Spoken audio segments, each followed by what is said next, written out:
On October 12, 1983, a waitress in a 24-hour diner in Silver Spring, Maryland, noticed something in a customer's behavior that would unravel a Soviet intelligence network operating in the Washington, D.C. area for nearly 7 years. The location was the Starlight Diner, a rectangular building with aluminum siding and a neon sign that had been flickering intermittently since sometime in 1979. Situated on Georgia Avenue, roughly halfway between downtown Washington and the sprawling Maryland suburbs. The diner served a steady rotation of shift workers coming off late hours at nearby hospitals and warehouses, insomniacs seeking coffee and conversation, and the occasional drunk looking for breakfast at 3 in the morning. The interior was standard for its type, a long counter with rotating stools upholstered in cracked red vinyl, a dozen booths along the windows and back wall, fluorescent lighting that made everyone look slightly jaundiced, and a jukebox in the corner that hadn't worked since 1981, but remained because the owner claimed he was going to fix it eventually. Linda Kozlowski was 31 years old, the mother of 2 children, Jessica, who was 8, and Marcus, who was 5, and she had been working at the Starlight Diner for just over 3 years. She worked double shifts 4 days a week, clocking in at 6 in the morning and working until 2 in the afternoon, then returning at 10 at night and staying until the early shift arrived at 6 the following morning. The schedule was brutal, but the tips from 2 shifts combined with her hourly wage were enough to cover rent on a 2-bedroom apartment in Tacoma Park, child care from her neighbor Mrs. Chen, and the other expenses that accumulated when you were raising 2 kids on a single income after your ex-husband decided child support was optional. Linda had developed the particular skills that long-term waitresses acquire: the ability to remember faces and orders, to anticipate when someone needed a coffee refill before they raised their hand, to navigate the complex social dynamics of regulars who came in at the same time every week and sat in the same booths and ordered the same meals. It was late September, approximately 11:30 on a Wednesday night, when Linda first noticed the man who would become the thread that unraveled everything. He walked into the diner alone, a man in his early to mid-40s wearing a gray suit that looked expensive enough to be out of place in a location where most customers arrived in work uniforms or sweatpants. He was clean-shaven, average height, with dark hair beginning to thin at the crown, and he carried himself with the particular posture of someone who worked in an office and sat at a desk for most of his waking hours. He took a seat in booth 7, which was located in the back corner of the diner with a clear view of both the entrance and the parking lot visible through the windows. Linda approached with a menu, but the man waved it off and ordered coffee and a slice of apple pie, no ice cream. While he waited for his order, he pulled a folded copy of the Washington Post from his briefcase and began reading, occasionally checking his watch with the kind of frequency that suggested he was waiting for something, or monitoring how long he'd been there. Linda brought the coffee and pie, and the man thanked her politely, and she moved on to other tables without giving him much additional thought. The diner saw hundreds of customers every week, and a well-dressed man eating pie alone at 11:30 at night was unusual, but not remarkable enough to register as anything more than a minor deviation from the standard late-night crowd. The man stayed for exactly 23 minutes, and when Linda came to clear his table after he left, she found a $5 bill placed under his coffee cup for a check that totaled $2.75. The tip was generous, but not so excessive that it demanded attention, and what caught Linda's eye, what made her pause with the dirty plate in one hand and the bill in the other, was that the man had written something on the receipt before leaving it face down beneath the cup. The man returned the following Wednesday at approximately 11:28 in the evening, and Linda recognized him the moment he walked through the door. He wore a different suit this time, dark blue instead of gray, but his movements were identical to the previous week.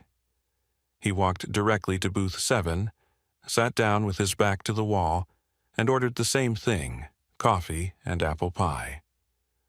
Linda brought his order and watched from behind the counter as he opened his briefcase, pulled out the Washington Post, and began reading while occasionally glancing at his watch.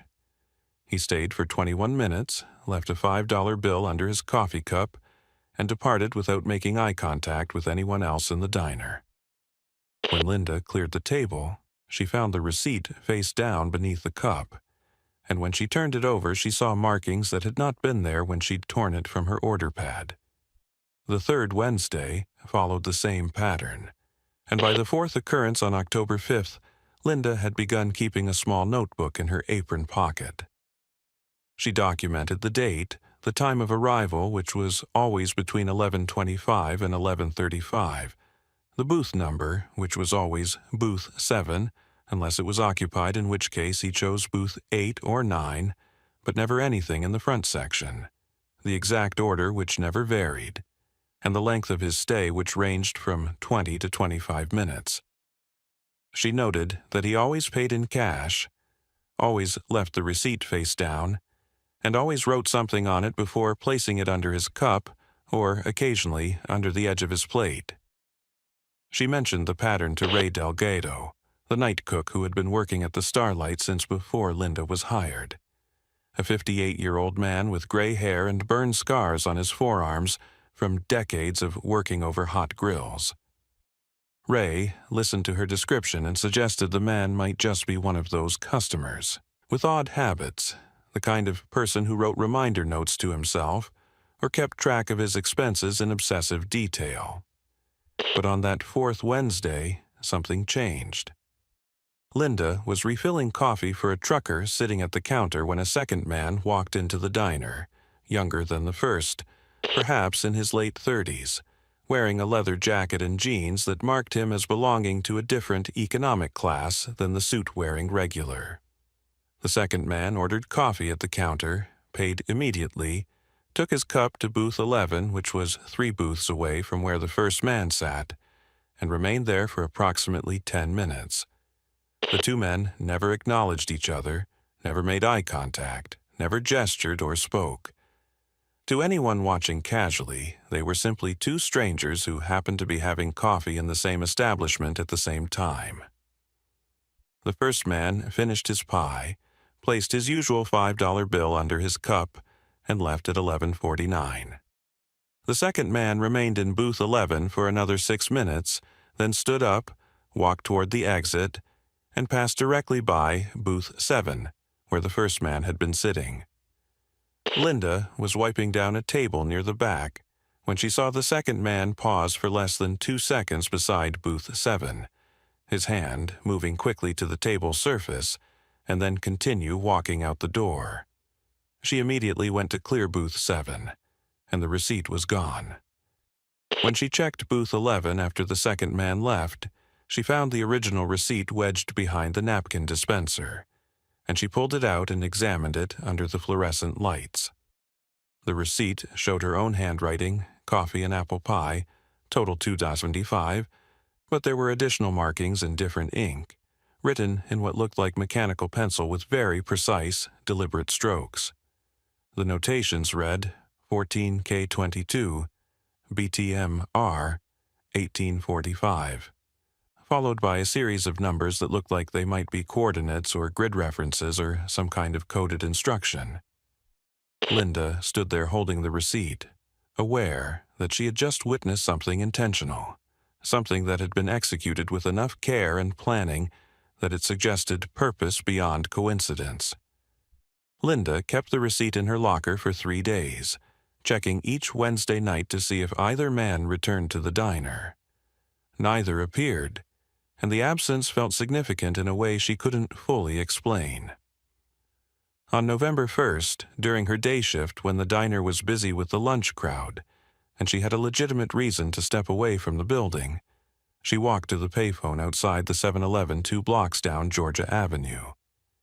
She didn't want to use the diner's phone where her manager or other employees might overhear, and she didn't want to call from home where her children might ask questions about what she was doing.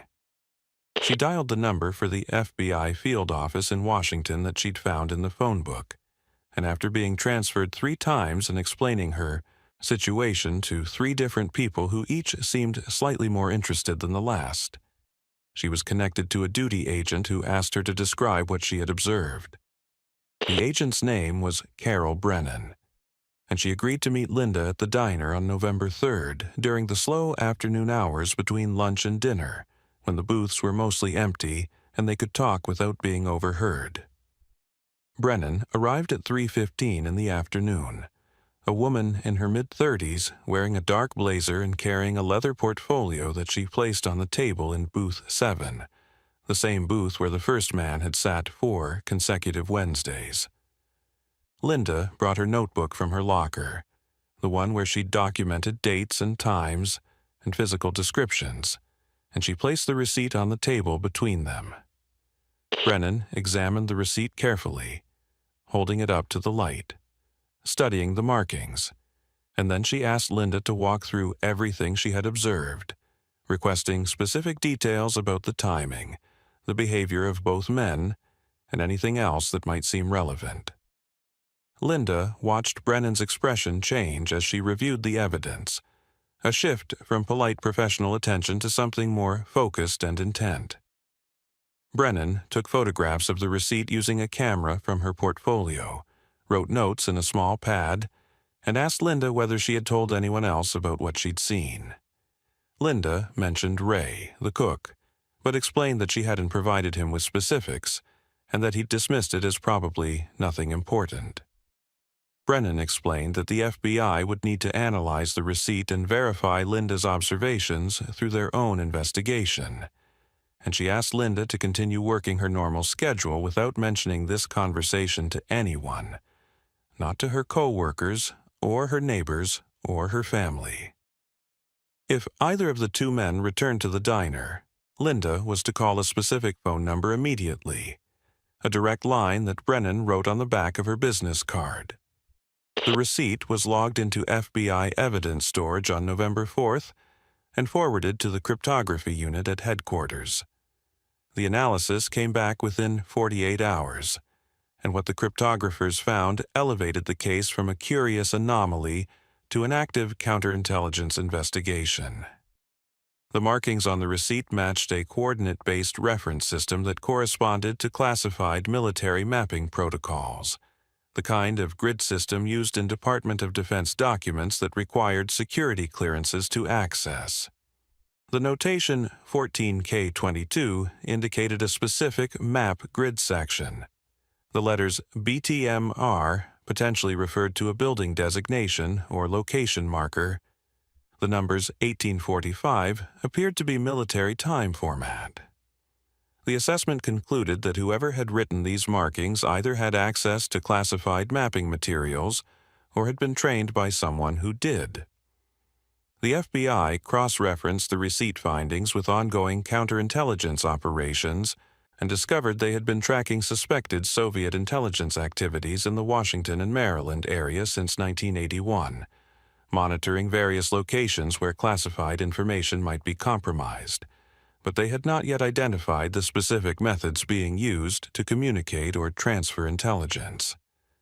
What Linda had stumbled upon appeared to be a functioning dead drop system, a method of passing information between an asset and a handler without requiring direct contact that could be observed or intercepted. Special Agent David Kramer assembled a task force on November 8th with orders to establish surveillance at the Starlight Diner. Undercover FBI agents began rotating through the Starlight Diner on Wednesday night starting November 9th, positioning themselves at different tables and booths to avoid establishing a pattern that might be noticed by trained observers. 2 agents posed as customers each shift, ordering meals and coffee and sitting for extended periods with newspapers or paperback books, while additional surveillance teams monitored the parking lot and surrounding streets from unmarked vehicles equipped with cameras and radio communication equipment. Linda had been briefed on what to expect and instructed to maintain her normal routine, to treat the undercover agents like any other customers, and to signal discreetly if either of the two men she had observed appeared in the diner. The first week passed with no sign of either man. The second week yielded the same results, and by the third week, some members of the task force began to suggest that the network had been spooked by the missing receipt on October 5th and had abandoned the Starlight Diner as a communications site. But David Kramer, who had spent 15 years tracking Soviet intelligence operations in various American cities and had developed an instinct for how these networks adapted to pressure, believed there was still a chance the first man would return. Dead drop systems were valuable precisely because they required significant time and resources to establish, and abandoning a functioning site based on a single compromised exchange would be operationally wasteful unless the asset had reason to believe he was under active investigation. On December 7th at 11:31 in the evening, the first man walked through the door of the Starlight Diner, and Linda made brief eye contact with the undercover agent sitting at the counter before moving to take the man's order. The man sat in booth 7, ordered coffee and apple pie exactly as he had in September and October, and began reading a newspaper while checking his watch at regular intervals. Two agents photographed him from different angles using cameras concealed in briefcases and handbags. A third agent, positioned in the parking lot, captured images of the man's vehicle, a late-model sedan with Maryland license plates, and radioed the plate number to the operations center where it was immediately run through vehicle registration databases.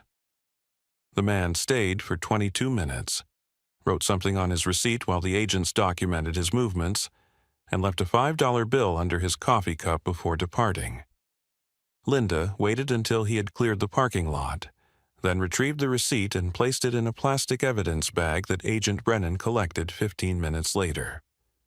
The second man never appeared that night, and the receipt analysis revealed fresh intelligence markings similar to the previous one, suggesting the first man either had not realized the collection mechanism had failed or was following protocol regardless of whether his handler was actively retrieving the information. The vehicle registration came back to William Hargrove, a 43-year-old resident of Bethesda, Maryland, and a background check revealed he was employed by the National Security Agency as a mid-level analyst in the Signals Intelligence Division. His security clearance granted him access to top-secret and sensitive compartmented information, the kind of classified materials that would be of extraordinary value to foreign intelligence services. His personnel file showed no obvious red flags, no failed polygraph examinations or security violations, no financial problems or personal crises that might suggest vulnerability to recruitment. But a deeper investigation into Hargrove's activities revealed patterns that raised immediate concerns. He had taken a vacation to Finland in 1978, an unusual destination that matched the timeline and methodology of known Soviet recruitment operations in Scandinavian countries where Western citizens could be approached without the heavy surveillance present in Eastern Bloc nations. He made weekly trips to the Georgetown neighborhood of Washington on Tuesday evenings, always between 7s and 9, claiming when asked by his wife that he was visiting used bookstores to browse for rare history texts, a hobby he had maintained since college. Financial records showed no unusual deposits, but the lack of financial red flags didn't eliminate the possibility of espionage motivated by ideology rather than money, or compensation provided through methods that wouldn't show up in bank statements. The FBI established comprehensive surveillance on Hargrove beginning December 10th, monitoring his movements, his phone calls, and his daily patterns. Surveillance teams followed Hargrove on his Tuesday evening trips to Georgetown and documented his visits to 3 specific used bookstores: Bartleby's Books on Wisconsin Avenue, Second Story Books near DuPont Circle, and Bridge Street Books on M Street. At each location, Hargrove demonstrated behavior that experienced counterintelligence officers recognized as signal site activity.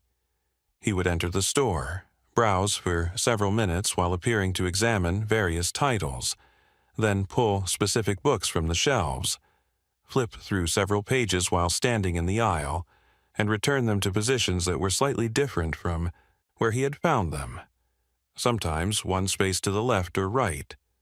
Sometimes turned spine outward when they had been spine inward. The FBI coordinated with the bookstore owners, explaining that a federal investigation required their cooperation, and arranged to mark and monitor every book that Hargrove touched during his visits.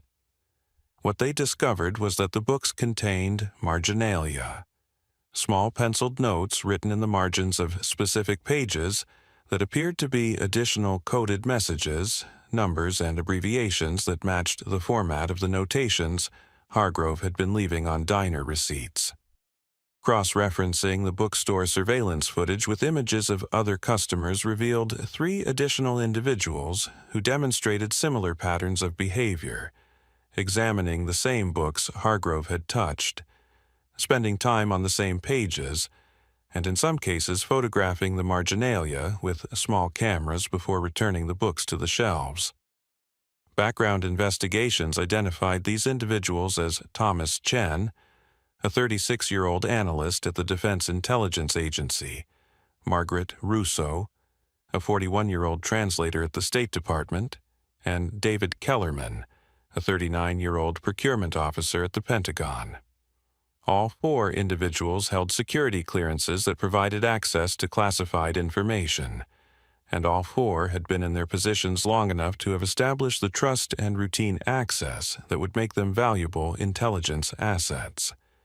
The FBI now understood they were tracking not a single spy, but a functioning network with multiple sources feeding information through an elaborate communication system that used everyday locations and innocuous objects to pass intelligence without requiring direct contact between assets and their handlers. The decision about when to make arrests involved weighing operational security against the risk of continued intelligence compromise. Kramer's team wanted to extend surveillance long enough to identify the Soviet handlers who were collecting the information from the dead drops and signal sites. But on February 28th, FBI cryptographers decoded recent receipt markings that Hargrove had left at the diner on February 22nd. The information referred to an upcoming satellite deployment schedule for a signals intelligence platform that was classified at the highest levels and represented years of research and billions of dollars in development costs. If this information reached Soviet intelligence before the satellite deployment, the entire mission could be compromised, or the technology could be rendered ineffective through countermeasures. The assessment from the intelligence community was unambiguous. The network needed to be shut down immediately, regardless of whether all the handlers had been identified.